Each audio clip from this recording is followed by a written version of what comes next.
Cette capsule est une gracieuseté de Save, le plus grand magasin de plein air au Québec. Bienvenue à cette capsule Save. Aujourd'hui, je veux vous entretenir sur la codification qui existe sur les cannes à pêche.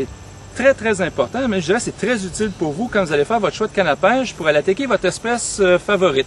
Donc, la plupart des manufacturiers codent aujourd'hui des informations sur la canne à pêche. C'est relativement partagé dans l'industrie, mais par contre, il n'y a pas de standard. À ce titre, Shimano, au niveau de la codification, fait un travail exemplaire. Et puis, je vais parcourir avec vous quelques codes qui sont sur la canne. Donc, débutons la lecture de cette codification-là, puis je vais m'attarder sur deux concepts. La première information qu'on y retrouve, qui est très importante, c'est la longueur de la canne. Donc, ça c'est bien. Il y a également la résistance du fil que vous devez employer sur la canne. Donc, il est très important de respecter la résistance du fil. Pourquoi? Parce que si jamais vous utilisez un fil plus gros que ce qui est recommandé sur la canne, vous pouvez risquer de briser votre canne à pêche. Une autre information qu'on y retrouve, c'est le type de construction de la canne. Donc, quel type de graphite ou de matériaux qu'on retrouve dans la canne. Les deux autres sujets que je veux retrouver avec vous, qui sont très importants, c'est la puissance de la canne et également l'action. Donc, on va commencer par la puissance. La puissance de la canne, elle varie de ultra léger, donc une codification ici que je vais montrer à l'écran, donc de ultra léger à extra lourd. Et puis, il y a une codification qui est plutôt faite en anglais, mais je vais vous donner la traduction française. Chacune de ces puissances est associée une résistance de fil. L'autre information qui est très pertinente, c'est l'action.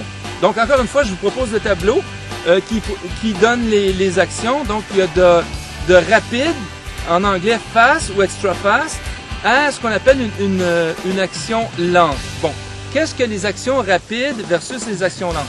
Quand on parle d'une action fast ou extra fast, c'est qu'on parle ici que la flexibilité au niveau de la canne va se faire pratiquement sur le bout. Plus on descend, donc une action moyenne, plus la flexibilité va se faire vers le milieu. Et puis quand on parle d'une action souple, c'est pratiquement la canne qui fait un arc, pareil comme la lune, si on veut.